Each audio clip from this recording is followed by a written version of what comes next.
Okay,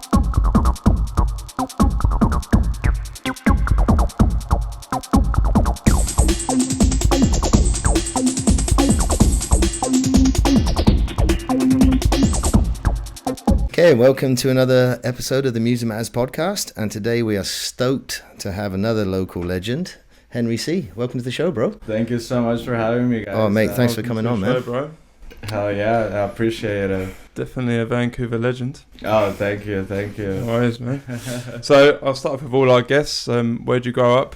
How'd you get into DJ and stuff? I was born here in BC, but I was raised in El Salvador. So I spent like 18 years of my life, like most of my youth, in El Salvador, and I speak Spanish fluently. Like that's like basically like my culture, right? Yeah. And then after 18 years after high school, I moved back to BC, and I've been here since then. You know, like it's been 10 years now back in BC. Yeah. Nice. And just having that like freedom to do anything, right? Like you have being in a first world country in Canada, just having the freedom to do anything, and music, you know. Have you been back to El Salvador in those 10 years much? Yes, Yeah? I've been, like I would say like I've been like every 2-3 years I try to go back, you know, like just have some connections there still, like a couple family too, you know. Sure. So it's a good time to go back. Right, you must have some buddies still from growing up. Yes, right? We still hang out and everything. It's cool. always a good time when I go back there, you know. Yeah. Miss it for sure. I'd love to go there, actually. Where's that? El Salvador. El Salvador? Yeah. It's like Central America, like close to Guatemala and Costa Rica. Yeah. Like very close to Costa Rica. Yeah, super small country. Yeah. Crazy, man. For me, like I said, I've never really been anywhere in South America. I've been in Mexico for a holiday, but again, there's so much beauty down there, right? There's a lot of nice places to see and things like that. And I'd love to go there one day. 100%. So I guess leading from there, did you get into electronic music in El Salvador before you came back to Canada, or like where did that kind of start? Yeah, right? So the music, like electronic music, started probably around 2015. Yeah. Before that, I was like all over the place, you know, listening to punk, like ska, reggae, like always kind of more underground music, you know. Yeah. But not electronic at the time, because like there was not a big influence back home from like electronic music. Yeah. And even here when I first came in, I was just going to like big clubs, you know, with EDM, and I was like, this is not really what I like, you know. And then 2015, one time with a roommate at the time, we stumbled across Gorgomish, and I still remember summer 2015. That's when everything changed for me, you know. Like I was like, what is this? I love this place. I love this music. I love everything that is around here. And I was hooked since then, you know, and like I just started going to Gorg and a lot of places, you know, just like all the underground parties. Gorg's such a great club. Hey, I've only been in there once. We've talked about it on a couple of episodes, but the sound system in there, just the whole feel, it's great. It's one of those small, it's not small, but it's smaller. Yes, right. Sure. And it's like nice intimate and vibe, intimate. You know, it's dark. But just with that crisp sound system, it is. It's a great place. No, everything is like well put in that place. Yeah, seriously. Like they do an amazing job. Yeah. Do you prefer the bigger festival kind of sizes or the smaller club size feel? Because everyone has their preference, right? They like, I like that smaller club feel. I love the big festivals. And what one do you prefer the most, or what one do you Honestly, I prefer like more like smaller events. You know, like even like with our company, the initiative, we do that. Like we focus on doing more of like smaller amount of people for events, so we know that the connection that it happens between people will be real, you know, instead of being such a big festival or party that like you don't get to know all the people around, you know, like it's just like different vibes all over, right? So we try to stick to like I definitely enjoy like smaller parties with intimate vibes, you know, for sure. Now, is that as someone going to the party or just someone playing at a party? Is it the same? Like for you, if you're going, me? Definitely the same. Like I mean, I still enjoy going to like big festivals for sure. You know, 100%. There's like something about that too, like having that big sound system right there. But yeah, like when it comes to like really like playing and enjoying like a party, I always find that I'm like in those smaller parties, you know, intimate. Yeah. So I'm gonna go back just a little bit with regards to, so obviously your music taste was all over the place before 2015. What got you or inspired you to get into the electronic music of like house music and techno? Other than Gorgamish, I guess. Huh? Other than Gorgamish? No, like just before that, like the first instinct of... I would say that like the community, you know, like just seeing like everybody there enjoying the same music and just being there for the music, right, was kind of like made me connect to that a specific sound. Like I even remember who was DJing that time was Kevin Chu playing, and he was playing like a deep house set, you know, something I never heard in my life.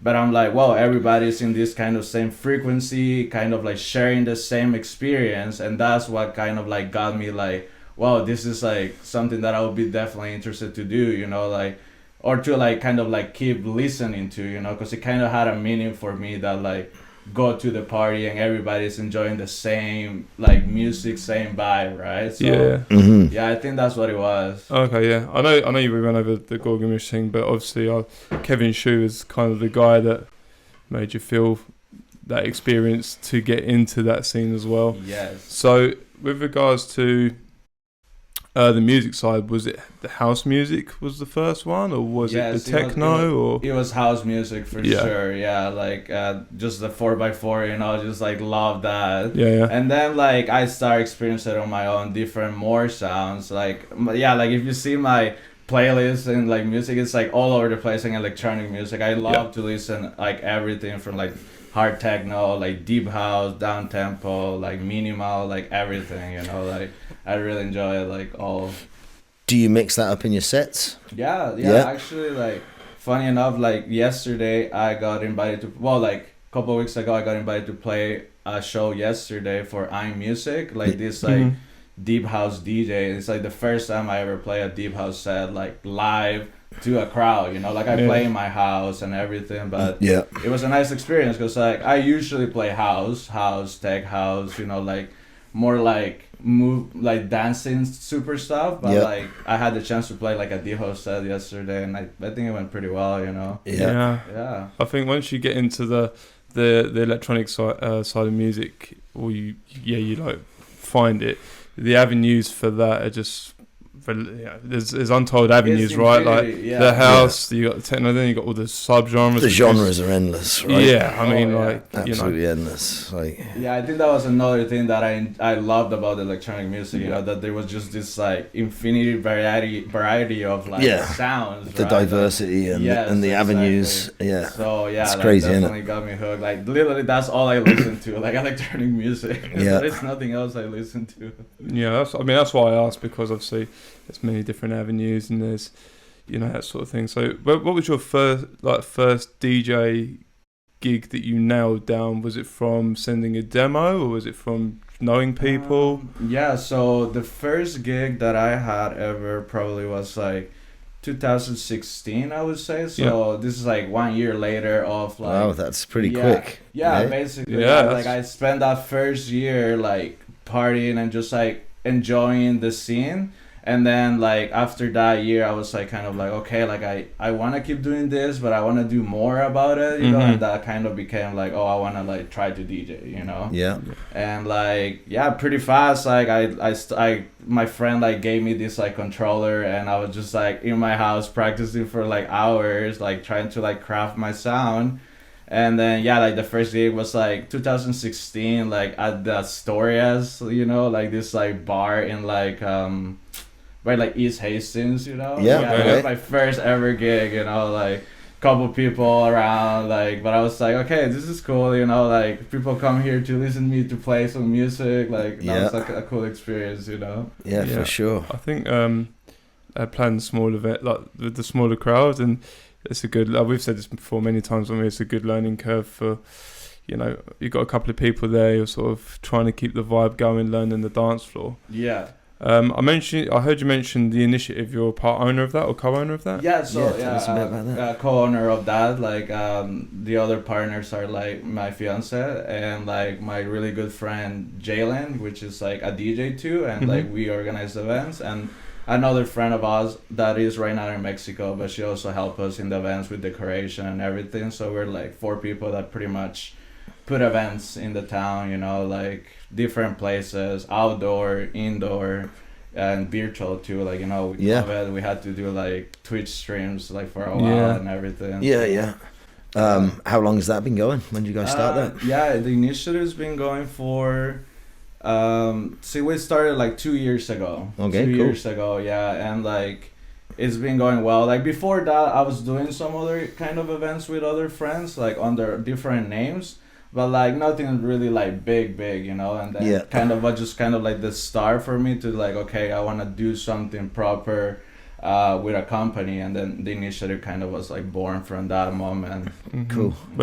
When did the initiative start? When did you start it? And I know I'm going to kind of go back a little bit. So obviously the Gorgamish thing, the feel, the vibe and everything like that, was that what inspired you to start the initiative? Yes. To create the same sort of atmosphere and thing for Vancouver? Yes, 100%. Yeah, it just we just felt like there was just something missing in the scene at the time, you know, just of like really connecting with the people that comes to the parties, you know. It was kind of like, felt like there was like this hole in the community of like not connecting with all the people that comes enjoy the same music, right? So we just like felt like, like let's start doing events more focused on intimacy of like smaller crowds to start growing it smaller, and then like those people would talk to their friends knowing that it's gonna be like a good party. Exactly. And then it just starts like naturally growing from there, you know. Pretty much putting on a party that you would like to go and party at. Exactly, you know. Right? Exactly. Pretty much, that's the best way to say it. So where did it, how did you get up with, obviously from that experience, what was the first initiative thing that you did to get it going? What was the first steps? I guess like steps, once you guys got together. What would be the first steps to like really like approaching venues or coming up with your designs, your name, deciding who was going to play, like, you know what I mean? What was the first steps? So going into business with the wife. I think the first steps would be probably like me and my friend Jalen. Like I met him like a couple of years ago through like this like show that was happening back in the day called Beginnings. It was run by Silva actually. And it was like this opportunity to like new artists to like apply and then possibly get a gig at the back room of MIA. This was like a couple of years ago, and Jalen and me met through that, and we were just kind of like connected from that moment, and from there we started DJing together, hanging out, and then like years later we're kind of like, you know what, we should do more like than just DJ, you know, like let's try to make our own events, right? And then from that we started like talking, kind of like sharing ideas of what we want the initiative to be or what kind of music we even play, you know. And then my fiance kind of like, she's like definitely like the smarter of the team, you know. She like put like kind of the name together and like the vision for it, you know. And then kind of like me and Jalen were like, all right, this is actually like good, you know, we should like definitely go with this idea, and then try to, and then at first it was just us DJing, you know, me, Jalen, and then eventually through MIA and through like, you know, other parties, I started meeting another group of people that like fit the mentality of the initiative, you know. So now we have some other DJs that have like all the support, and like they play our parties, which are Allison, like A-Wood. There's also Danish, Oki, and Jen, which is Lucci. Like now we have like probably like 6-7 DJs, you know, that like kind of go through the initiative name to say like I'm an initiative like resident kind of thing. Exactly, Cool. So it's been growing from that. It's probably gonna keep growing the next year, you know. Like I feel like the events are like definitely having an impact on people, and they're like people are noticing, excited about it. So, like, looking forward to the next one. Yes, for sure. That's awesome. So, it's been good. That must be a good feeling. It's been so as it good. Starts growing. It's been like the mission always, you know, just bring a good time to people, you know, where they feel safe. You know, first of all. included, you know. Like they know what they're gonna get out the night. Exactly, you know, and like just the right vibe, you know, to be there. So yeah. Where was the what was the first venue that you did it at? Do you remember? Yes, well, like the first venue ever wasn't a venue, was an outdoor party. Like cool. A Renegade party that we did. Yeah, bush party. It was like a secret location, but it was in Stanley Park. Okay. At the actual Stanley Park. Really? Yeah. It's a right on. secret location. Okay, I'll tell you guys later. But I can cut the camera now.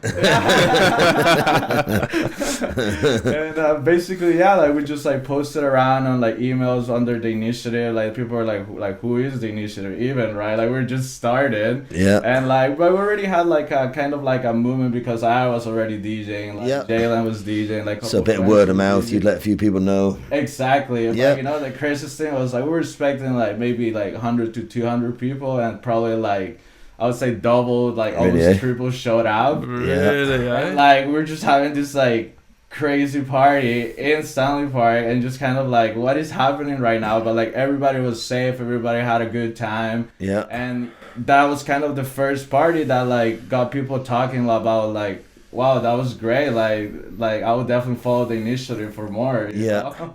At that point, as you already kind of got your name out there. Yes. Did it help boost your name a bit more as well, or for do you think? Sure, yeah. Like now people identify me either for the initiative or Henry. Yeah. And then they put it together. Yeah. Like, yeah. Like it's like both, you know. Yeah. It definitely helps both brands, you know. For sure. Yeah. That's super cool. And what made you pick Stanley Park?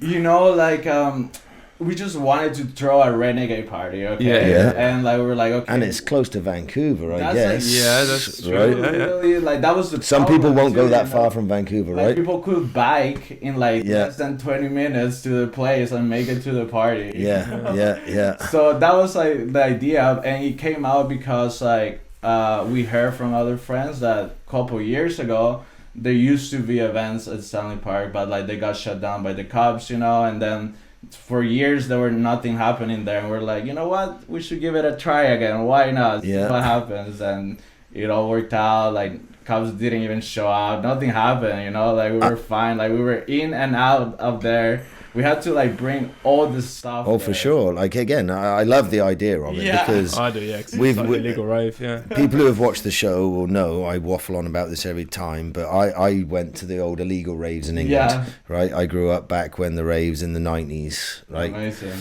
Right, and that's what it was. Yeah. They were off in the middle of nowhere. Yeah. The guys had taken everything down there. You'd have to drive down a country road into the middle of fucking nowhere, right? And then they'd have to bring it all back out. And there was the risk of the cops. And if the cops showed up, they were going to take the equipment. Yes. So the guys who've taken their turntables, they're risking that going. Exactly. Do you know what I mean? And the dedication to put on a party when you know that could happen, that takes some balls. And again, the people that are behind organising it are the ones that are going to be stood up in court if it ever goes there. If it goes there and pay a fine. Yes. Not the people that came to dance for free. No, definitely not. Right? It would be like the few people that organised. Yes, exactly. So again, and I love that because it's part of where the culture came from. Yes, exactly. Pretty much. For sure. Right, like... It's awesome. Yeah. I wish I'd been there, to be honest with you. I know. It was crazy. So going from that, where was the next destination that you went? Like, just going forward to venue now, not outside in Stanley Park. Yeah. So basically from there, like I was DJing and all my other friends were DJing too on like MIA, you know, like Gorgamish and different like clubs around. So kind of like MIA made the contact with us, with like me and Jalen, to like maybe put something together, you know, at MIA. So we did, you know, like we were actually like taking care of like the you know, like the weekends, that like schedule of the DJs and everything. So like we were going every weekend to like support, and like the initiative was there every weekend, you know, at MIA. So yeah, we took over MIA basically. Nice. Yeah, and like we were like running MIA for like house nights and Saturdays. Perfect. Yeah, and then like from there, like we made some events like Gorgamish too. Like we did 2 events before COVID like hit. full initiative events, you know, like and just did it before the after hours time, you know, like 10 p.m. PM, you know, so it was that, and what else? I think that was it. Oh, we did one at the Waldorf too. Yeah, the Waldorf. The Waldorf's a classic. There's a few people that have been on that mentioned they did it at the Waldorf. Sure, it's a classic, honestly, here in Vancouver. You know, you have to have a party there. I remember when they were trying to close it down, and everyone was like, "No, there's no way. There's no way you're closing this one down." Fuck right off. Yeah, exactly. So, MIA then, was that the main room, or is it what I don't know, I've never been to MIA. I've never been to MIA. No, so what's the layout? Is there 3 rooms, 2 rooms, 1 room? It was like basically like one big room. Yeah. And like you would just come in, like go down the stairs, and then like you would like see the stage, pretty much the main room, and then like a big bar, and then in the back there was like a smaller room that had like a smaller bar. And like they put a DJ setup there too, so you could feel like, I would say up to like 60 people. Okay, yeah. So like it was like this like smaller back room, and like they would have like a different style of music compared to the main room, you know. And what would the main room generally be playing?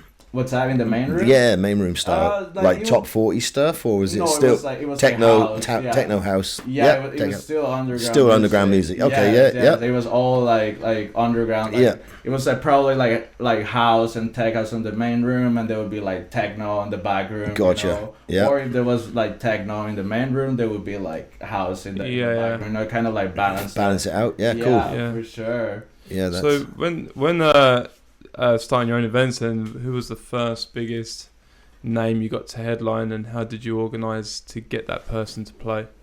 So through with MIA and through with Ali Sani, which is like he used to run MIA. I don't know if you guys know, but MIA doesn't exist now anymore. It got sold to this other company now. Oh, it's totally gone?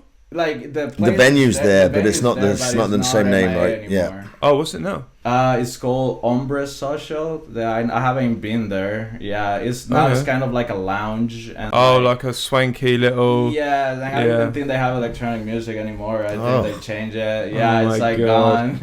Gentrified to the max. I know. Not that you could dance right now anyway if you went down there. Isn't that crazy? It is.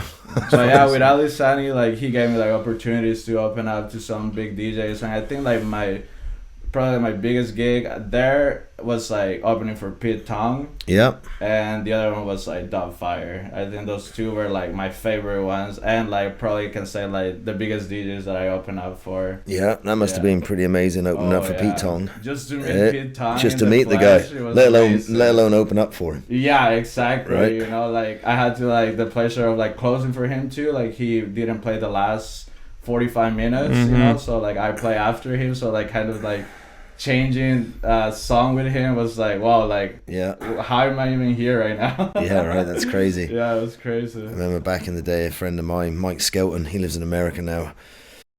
We were just local DJs. I never played anywhere big. We were just local in our little town or whatever. And Mike kind of did a bit better than me, but yeah, he opened up for Roger Sanchez, and I was just so jealous. Yeah, right. I was there, obviously. Yeah.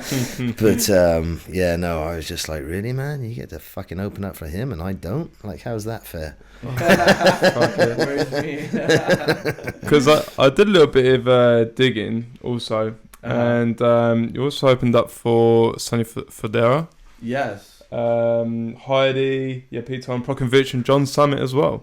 Yes, John Summit as well. Oh yeah, actually that happened right before like COVID like it hit. Yeah. Like in collaboration with these other friends, we brought John Summit to MIA. Like this is right before he blew off. You know that like he became like a superstar. You know, but like he was already on the path to become. You know, like he was making amazing music. Yeah. And how did you contact him originally?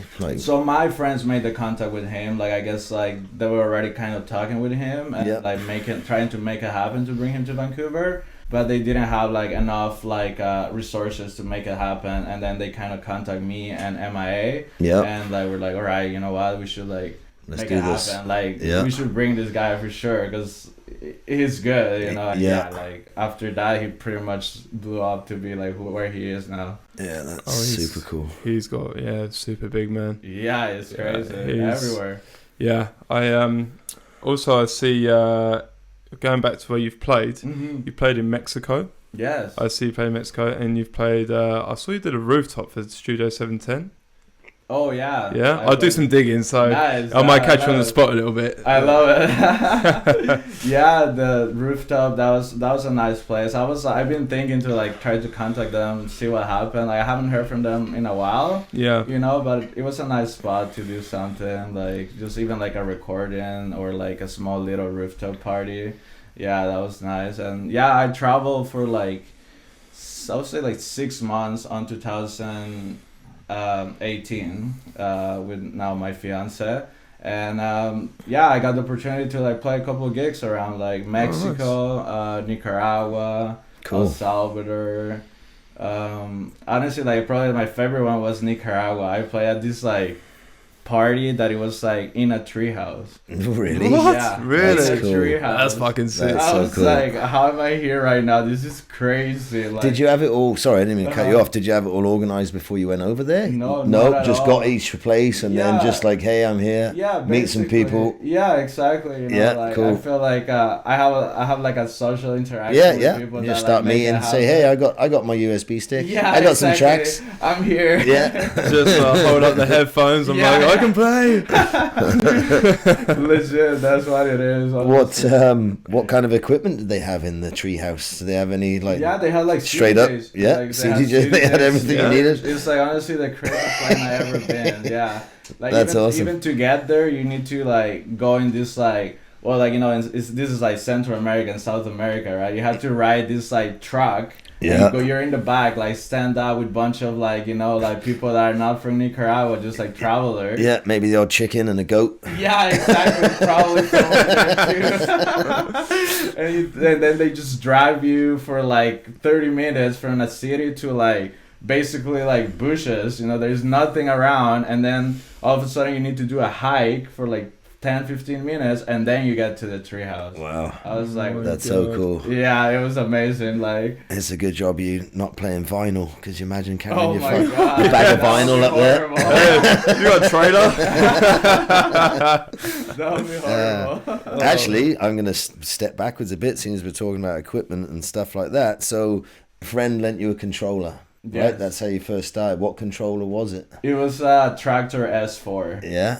And it was like pretty beaten by my friend already. Like one side wasn't working, so I had to use just the other side and channel 3 and 4 to mix and track. And just use the one. Yeah. Oh my god. I had to keep changing like you know the wheel. Yeah. It was crazy, but that's how I started, you know. It got me like at least to like get how to beat mix and beat match and everything, and then eventually moved to a different like controller. Now I have like a XDA RX. You know, the first generation at home. It's honestly the best, you know, like it's all in one. You put the USB and it runs smooth, for sure. And what about the CDJs in clubs? Like, obviously you've probably played on a few different models. Have you played on the 3000s yet? Have you I played the 3000. Not at a club, but some friends in Vancouver have this studio. My friend Bryn. Yeah, Bryn. We met Bryn. We met Bryn, amazing, There's actually an episode coming up soon. So Northern House, obviously. Yes, Northern House. Yes. Okay. So he has this setup there, and like he invited me to come over like this is a couple months ago, and since then I've been probably like 3 or 4 times by having a little jam. Yeah, I have a jam. They have like this like Thursday Twitch stream, right? Yeah, it's like the resident night almost thing. Exactly. Yeah. So I've been there like once or twice already. Oh, it's always a pleasure to go there. I'm like,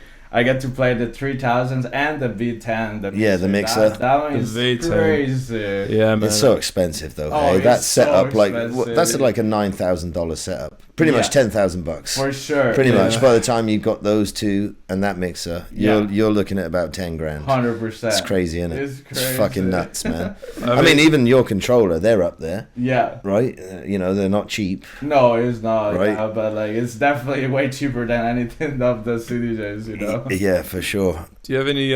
So is the V10 your favorite mixer to use? Do you have any sort of particular brand that you like? Because obviously you got your Allen and Heath, Pioneer, Model 1. And honestly, I never had the chance to use anything else that's not Pioneer. Pioneer's a standard in it, Denim, you know, I heard that like very good things about Denim, like CDJs and like mixer, right? So I'll be down to try. I tried the Allen and Heath mixer. I like it.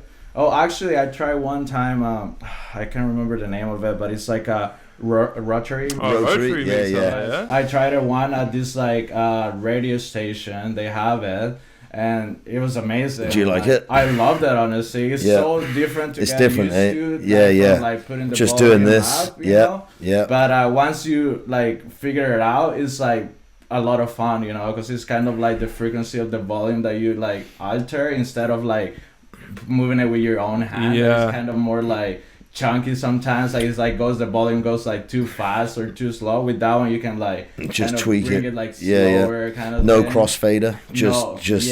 Man. Really, crazy, it was pretty fun to use that one. But there's quite a few companies making the rotaries now, hey. Well, Vestax was one that's Vestax, there's so many now. So many. Like Rain have done theirs. Rain's is expensive. Was it the Rain? Yes. Yeah, it was good.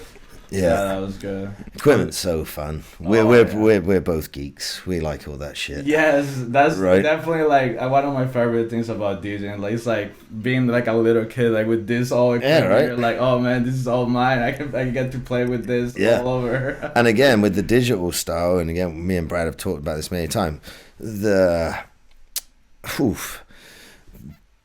What you can do with it is endless. Yes. Your effects, your ability to just like it's not just DJing with your CDJs and a controller. Yeah. You're almost producing tracks because you can loop a little 8-bar, a 4-bar, or whatever you want to do, and do a bit with it and keep it going fucking for the whole track. Yeah. Exactly. If you want to. Right. Yeah. Exactly. It's like again, I right now I'm back to just straight up vinyl. Technics 2-channel mixer. Yes. That's it. Yeah, right, back to basics. But I've played on controllers and things, and I understand that the possibilities with that is fucking mind blowing. Oh, yeah. And the sound you can make is just different than this. I still love the vinyl. Yes. I like the sound of the vinyl over the speakers. I think it's deeper. I think it sounds different, but I can't do what you can do. I can't. You know what I mean? Like, you just can't do it with vinyl. What you can do with CDJs and controllers is just fucking endless. It's endless. Right? Yeah. It's endless. I have heard, going back to the mixers, one thing I would say about the Pioneers, and I know most places have them, I have heard, and again, being a vinyl geek, they're not the best sound cards for vinyl.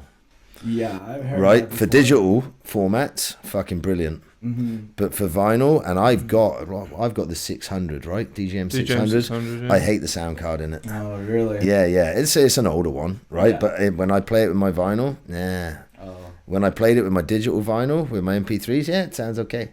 But when I play it with my Mixars 2-channel, when I play that, fuck me, it sounds amazing. Oh, wow. Right? Hell yeah. So I've never played on any Denon stuff, but I've heard lots of good stuff about Denon too. Yeah. I've had Vestax things in the past, and Vestax, again, Japanese, man, you can't go wrong with that stuff. No, I mean, Denon have brought out their mixer now, which is kind of competing with the 3000. Denon CDJs too. That's they're CDJs. Yeah. Oh, for 100%. A lot of people like them. The SV 6000, I think it is, and it's like cheaper. And I don't know. A lot of people are going to that now. Yeah. But I don't know if that's true. The Pioneers will always be club standard. Oh, for sure. Do you know what I mean? It's like Technics were back in the day. Yeah. If you ever went in a nightclub and they had turntables, it'd be Technics. If you go in a nightclub now, it'd be Pioneers. Yeah. I would be surprised. There'll be the odd one that will get Denons, but not many. Right? No. I'm going to go back a little bit to when we're talking about where you've DJed and stuff. Where was the most favourite place you've DJed, whether it be the country, the venue, and why did it stand out to you?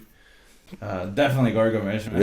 Yeah. Gorgomish is like my favorite place in the world. Everyone says like that. I grew up, like everything that I do and everything like I get inspired of is based on Gorgomish. Yeah, like, really, Like as I said, like I was born there. I was like in the sense that's where it started. Music. Yep. And then like 2 years of trying of DJing and like playing gigs here and there, I got the chance to play for Gorg. Yeah. Graham and Amy booked me for it, and you know, I planned that set so well to like be like, okay, this has to sound good, you know, and then they loved it, and since then they kept booking me, and like, yeah, it's been now like 4 years playing at Gorg, and yeah, it will always be my favorite place, honestly. Like, yeah, the energy there. Yeah. Going, as you brought it up right there, so planning the set. When you plan the set for Gorg, like how much time do you put in it? And when you've planned your set, is that pretty much what you're going to play? Do you vary at all? Like if the crowd's a bit weird, do you play to the crowd, or you pretty much know, I've planned my set. This is what I'm playing for the night.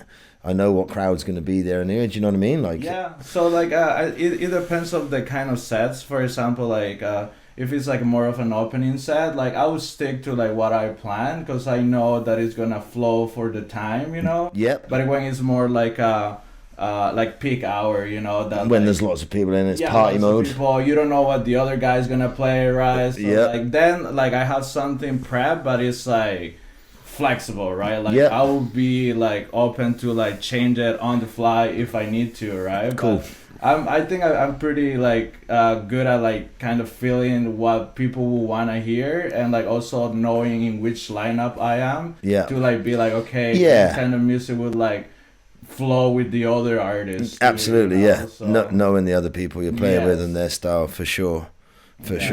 So I see you played, I could be wrong, but Shambhala, did you play Shambhala? No, you didn't play Shambhala? I would love to play Shambhala, man. But did you go to Shambhala? Yes, we've been going to Shambhala for like 3 years now. Yeah. Okay. I love it. I love Bass Coast too. I've been to Bass Coast. Yeah. So would you say that? Sorry to cut you off there. But would you say that was the best festival you've been to, or what was the best festival that you've been to?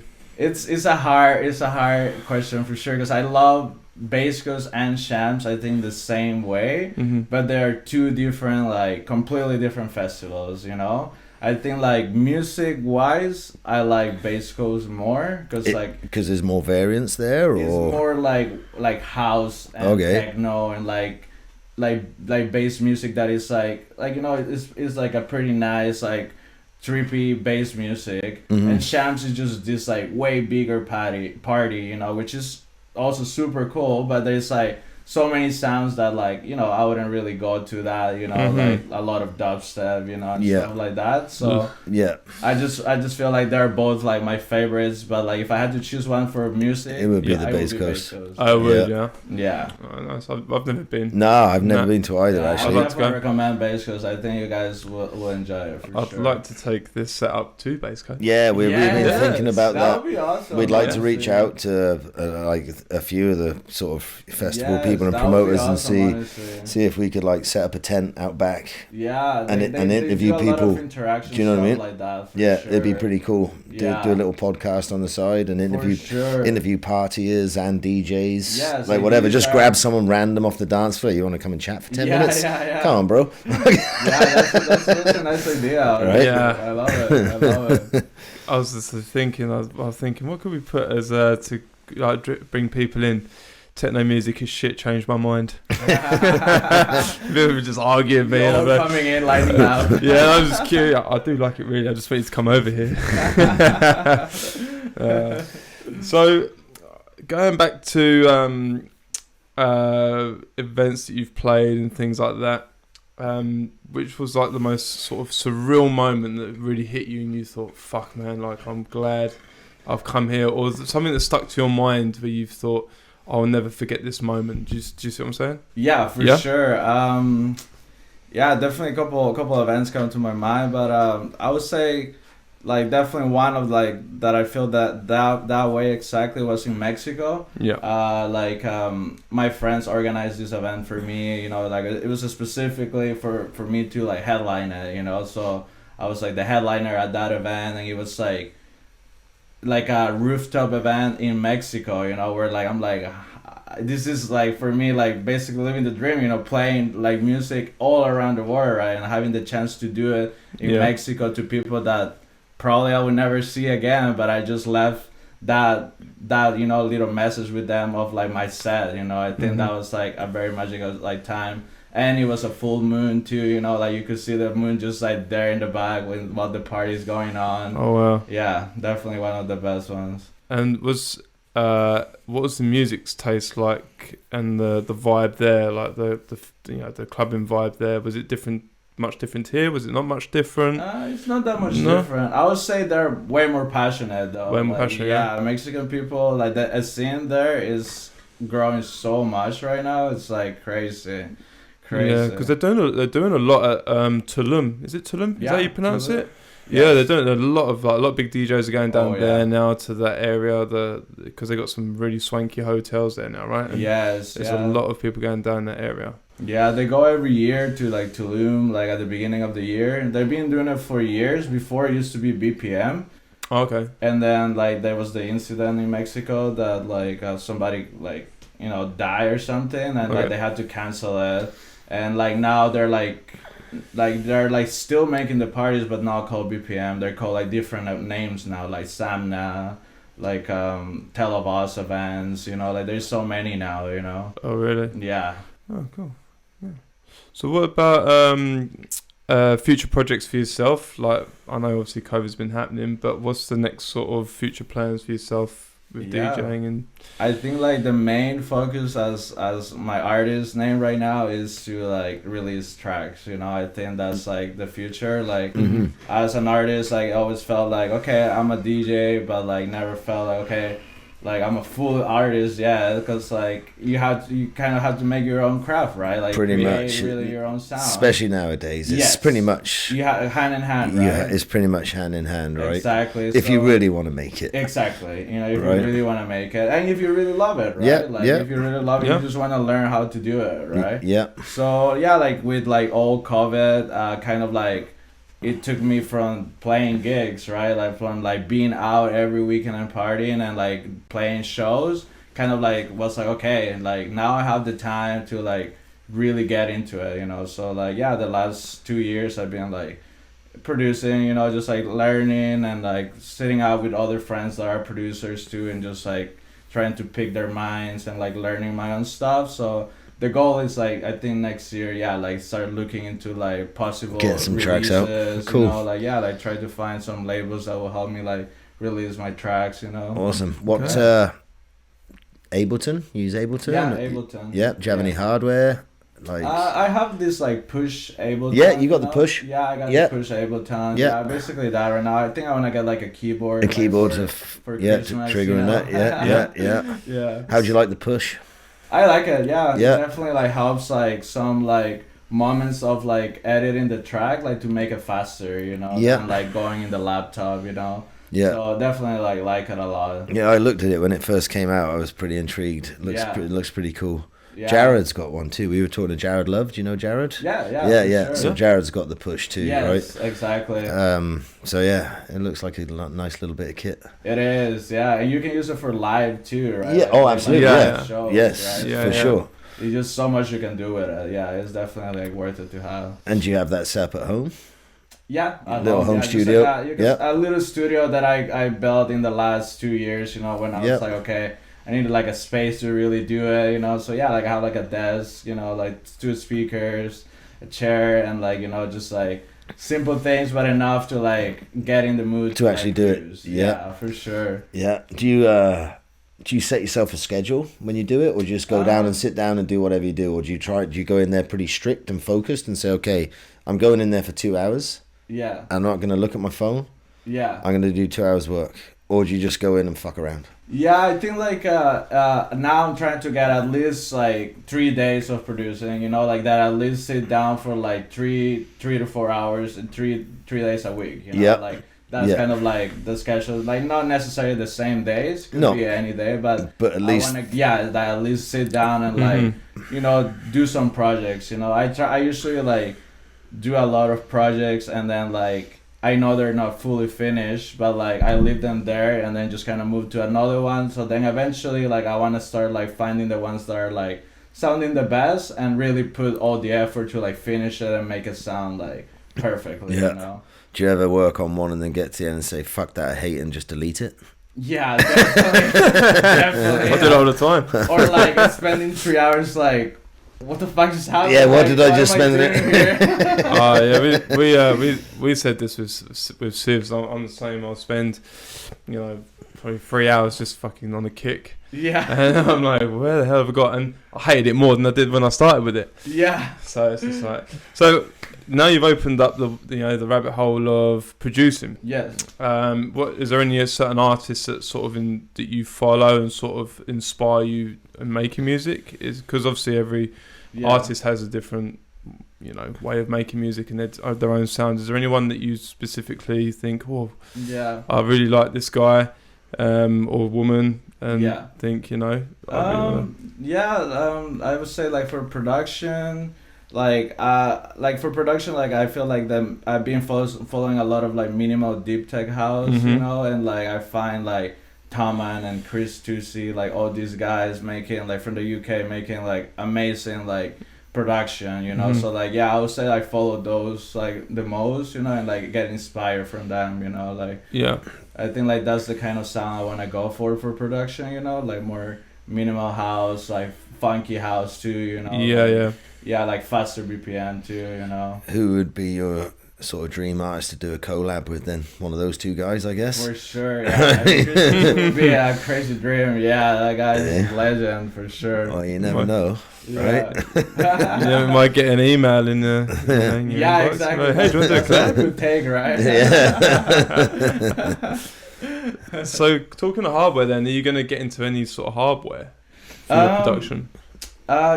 Potentially, like I feel like this last couple of weeks of December, I'm gonna focus more on like really make it like more of an effort even to really get into the production and like really sit down. I'm gonna sit down with Bryn and like other friends to really like see what would be like more things that could really help me improve the the music that I want to make. Like I feel like maybe even like a drum machine would be nice too. Like I feel like you said, you want to get a keyboard for Christmas. Yeah, keyboard. Have you been a good boy all year though? Because Santa's not coming if you haven't been a good boy, mate. Right?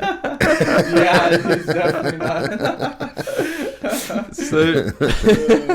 So how do you know which drum machine you wanna go for? Like. Oh, definitely don't know. Yeah, that's why I would love to like go with like some other friends that are like better producers. That just kind of like can guide me to like what direction of music I want to go with, and then what kind of hardware would be good. It's crazy because there's so much good equipment out there. Man. And again, depending on your budget. Yes, exactly. But even if you're on a low budget, there's some amazing equipment out there now. Behringer. Yep. We talk about Behringer all the time. Some people hate Behringer, but Behringer are churning out some fucking good shit for cheap. Yeah. That sounds okay. Yeah, for sure. Doesn't feel as good, but it does the job. Right? Yeah, I got the 303 bassline thing, and nice. It feels like shit. Yeah, like you can feel that it's only $200. Yeah, right. If I threw it against the wall, it'd definitely fall apart. If you dropped it off the desk, it'd fall apart. It was right? like probably it's probably Timbot cheap. But again, I got the Korg Volca keys. That's a great little. It's only about this big. Nice. That's great for but like the sound. leads. Yeah, it's fucking wicked. But then like my D-Fam, we're talking. We're getting up to $1,000 mark now, and it's up. That's Moog, right, or Moog, however you want to pronounce it. Moog. Definitely Moog. Moog, that's how we say it. I guess. Yeah. But so how many tracks are you aiming to get sort of completed in the new year? Oof, that's a good question. Are you going to do an EP first, like release? How about we set the target for you? Yeah, we'll set a target right now. This is it. Let's do it. Set in stone. No turning back, man. No, for sure, no turning back. For sure, we have to make it happen now. Yeah, right. I think an EP would be like the best thing to do first. Yeah, right. Like a 2-tracker EP, I think would be nice. Yeah. Definitely have some ideas in Ableton that are there that possibly could be cool. an EP, so I think that's kind of the focus I want to do now, and like just sit down with other friends and be like show the tracks that like I've finished, and like just be like, okay, like what else can I add, and like which ones would be like the ones that could really make it. Yeah. So that's kind of where I am right now, to like sit down with some friends to like help me get to that, and like just make it happen, like now I feel like I'm at the point that like I can make the track, I can finish it, like of course there's still so many elements and like things that like I don't know about mixing down. Oh yeah, exactly. That's a whole different thing. That's a different right. That's a whole different fucking world right there. That's why like I feel like I need to sit down with like better friends. Or just give it to someone. Yeah, exactly. Or, like, here, like help me out. You know, so like that's the goal. You know, to really just like find the tracks that like for now are like sort of done and like finish it properly and hopefully next year get it up somewhere. You know.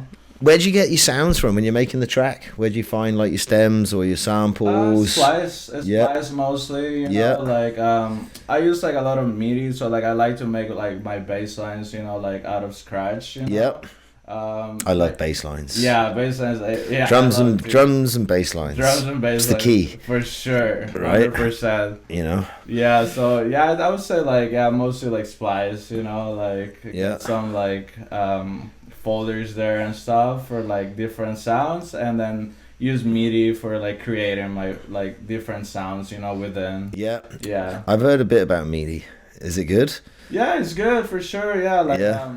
I first like started just using like samples. Yeah. And then I was like, okay, this is like it's okay, you know. But then like with MIDI, you get more of the really creating your own sound. You know, you can like really alter it like the way you want it exactly. You know, yeah. The sample is already there. You can adjust it, but like. You cannot really change it completely, right? Yeah.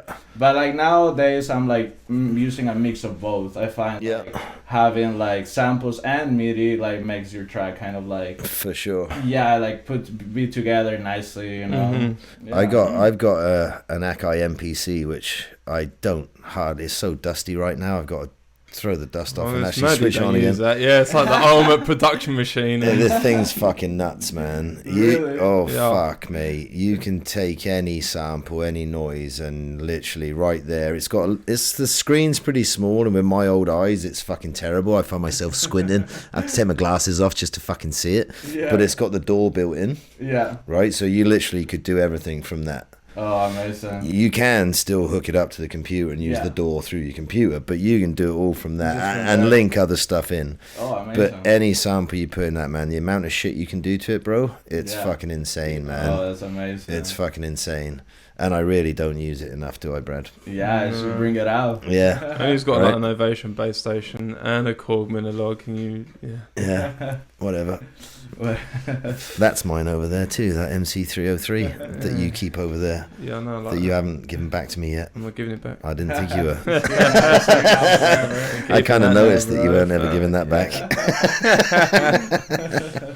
So I'm gonna go on to the Vancouver scene. Mm-hmm. Where do you see it going now with after COVID and what dancing? Yeah, what can we all do to fucking make it better? What's your opinion? Yeah, honestly, I find that lately a lot is going better. I think after COVID, like there's more crews doing events, and more people wanted to go to events. It's made people want to do it more because they realized that, hey, we just lost we can't do what we love doing. Yes, exactly. And I think like one of the main things too is that like the clubs being closed is forcing people to really go underground, right? Yes. Like to find a party. Yeah. Like if you want to go to a party, you gotta go find it. I think you're right. I think the underground will flourish from this. It is. It's definitely. Which again is probably what they didn't want to happen, but it's what's going to happen. Is what's going to happen. 100%, because you can't stop people going out having a good time. A lot of people have changed their mind probably. Like when clubs like reopen, they're just probably gonna stick to like going to the warehouse bar instead, running the risk. Again, I didn't mean to cut you off. The people that would be taking the biggest risk of going to those events would be the people putting it on and taking their equipment. Yeah, exactly. Because if they do start coming and knocking on the door, they're the ones getting done. Yeah. The punters might get a little fine. Yeah. Right? The people probably just get a slap on the wrist, hey, go home. Yeah. But hey, all that equipment you've got right there, I'm going to take that. Yeah, exactly. So you can't do another one. That's what will start happening. Yeah, you know what I mean. But there's hopefully a lot of events happening around.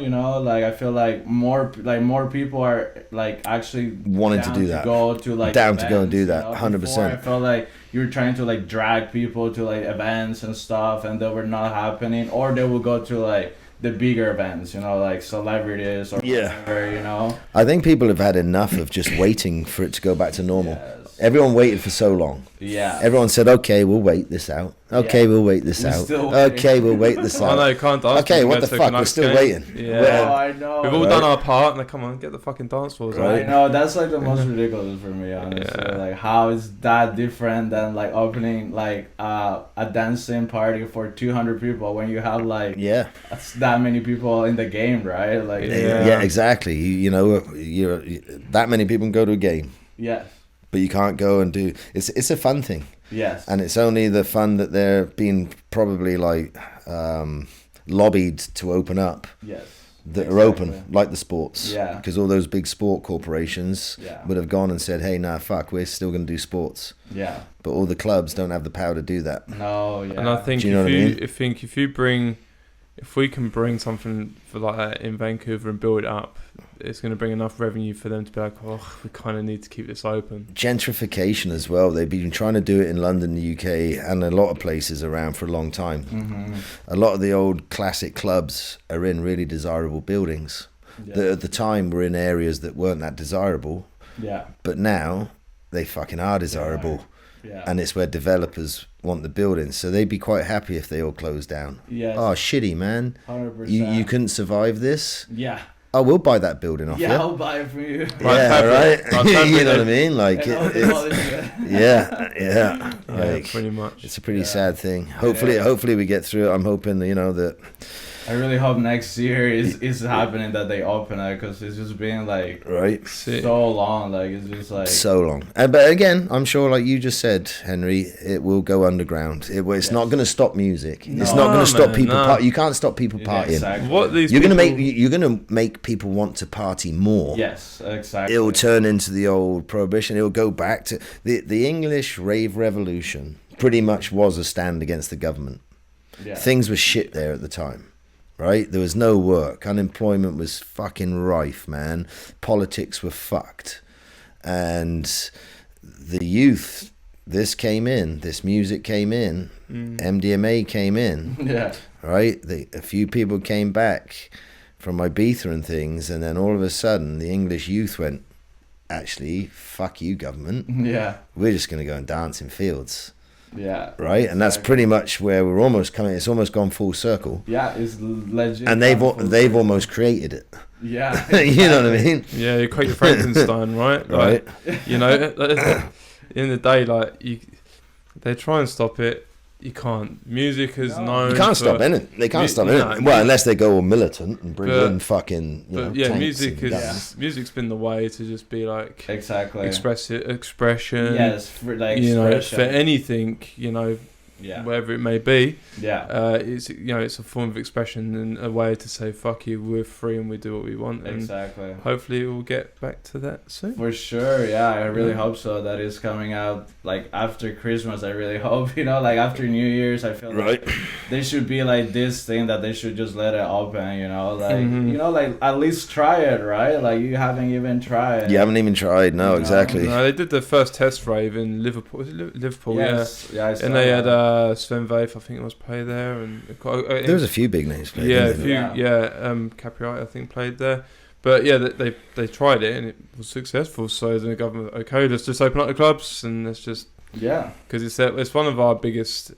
It's a big industry. It's a big industry. Yeah, it's 100%. Like they need to keep running, right? Like, and it'd be nice to have that here in Vancouver if we can help to create that. It will be nice. Yeah, I really hope if everything like becomes legal like next year of like dancing, that all these like underground events will like grow the scene even bigger. And more venues might open. Yeah, for that. More venues. Exactly. Yeah. There might be more. Exactly, like you say, there might be some people that have been doing the underground events that are like, fuck it, now let's go and do a legit one. Yes. Right. Exactly. Yeah, it'd be great.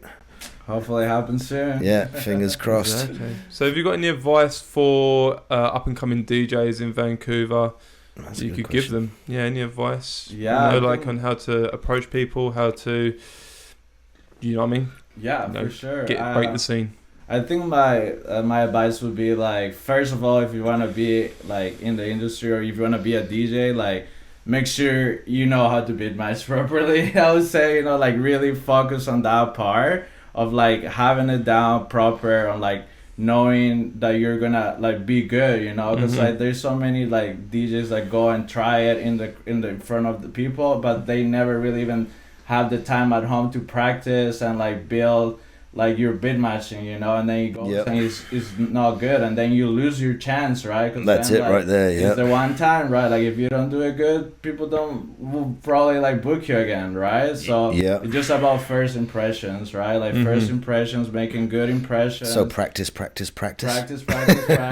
you know, and like if you go out to events like that you want to play, go support them, be there, you know, like get to know the people like that organize the event, you know, like don't be pushy, but like also be there, like interested that like you will be down to play the events, you know, and like I feel everything will come eventually that people will book you, you know, and then like you just have to make good impressions and then like smash your sets, and then everything will just start kind of like going with the flow. So pretty much practice. Yes. Go out to places you like going out. Yes. Talk to people that you like talking to. Yeah. And then ask if you can maybe have a go. Yeah, for sure. You know? But then smash it when you do get a chance. Smash when you do it.